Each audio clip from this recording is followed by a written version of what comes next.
Hello my dear common Indian friends, నమస్కారములు.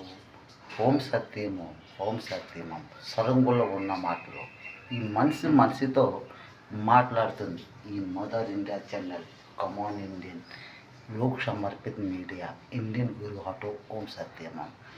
ఈ మనిషితో ఏం మాట్లాడుతుందండి ఈ ఛానల్? సరుగులో ఉన్న మాటలు అన్నాను కదా, ఏం మాటలు? మనలో మనకందరికీ బాధలు, కష్టాలు, దుఃఖాలు వస్తూనే ఉన్నాయి. అది వస్తున్నాయి. ఎందుకు వస్తున్నాయి? మనం ఒకసారి గ్రహించాలి, గమనించాలి, ఆలోచించాలి. అవి ఎందుకు వస్తున్నాయి ఆ కష్టాల, బాధలు? కాకపోతే మనము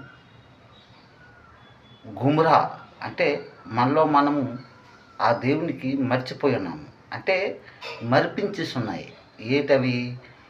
కోడులు, మేకలు, పందులు, కుక్కలు, నక్కలు, పిల్లులు, ఇవన్నీ మాంసాహారాలు మనం తినేసి ఉన్నాం కదండి.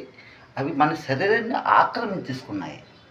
అంటే మనలో దేవుడు ఉన్నాడు, లేదని కాదు. కాకపోతే ఆ కోళ్ళు, మేకలు, పందులు, కుక్కలు, నక్కలే ఈ గబ్బిలాల రకం పక్షులాగా ఈ కంఠాల దగ్గర ఏలబడి ఉన్నాయి. ఈ నీళ్ళ కంటేశ్వర కంఠాల దగ్గర ఏలబడి అవే మాట్లాడిపించి మనకి గొడవలు, ఏంటి బూతు మాటలు, నానా రకాలుగా మనకి మనసు చంచలం చేస్తుంది. ఇది ఓం సత్యము సర్ములో ఉన్న మాటలు. అవునండి కాదండి? చెప్పండి.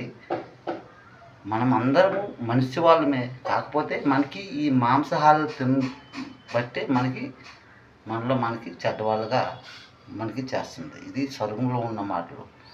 ఏంటి? మనం చేపలు తినొద్దు అంటారు కొందరు. తినండి చేపలు సముద్రంలో ఏం మాట్లాడుకుంటున్నాయి, నదిలో ఏం మాట్లాడుకుంటున్నాయి? నీకు తెలుసండి ఏం మాట్లాడుకుంటుంది? తెలియదు కదా. నాకు కూడా తెలియదు ఆ మాటలు. కానీ ఇది ఓం సత్యం స్వర్గంలో ఉన్న ఆ దేవుడికే తెలిసింది. ఆ భగవంతుడు ఓం సత్యమం. అది అగ్ని. అందులో కపటం వెళ్తే యుగుడు సముద్రం నరకం. ఇది సత్యం. కాకపోతే ఇది స్వర్గంలో ఉన్న మాటలు కలియుగంలో మోస గురుమూర్తి నాదు సంఘర్షం, సంవాదం, అంతరంగ మాటలతో ఈ ప్రపంచ దేశాలకే ఈ శాంతి, ప్రశాంతి సందేశం ఇస్తుందండి. మీరు అర్థం చేసుకోవాలి. ఇది ఓం సత్యము స్వర్గంలో ఉన్న మాట, ప్రేరణ సంఘర్షం అండి. ఓం సత్యము. కమాన్ ఇండియన్ కామన్ షాప్.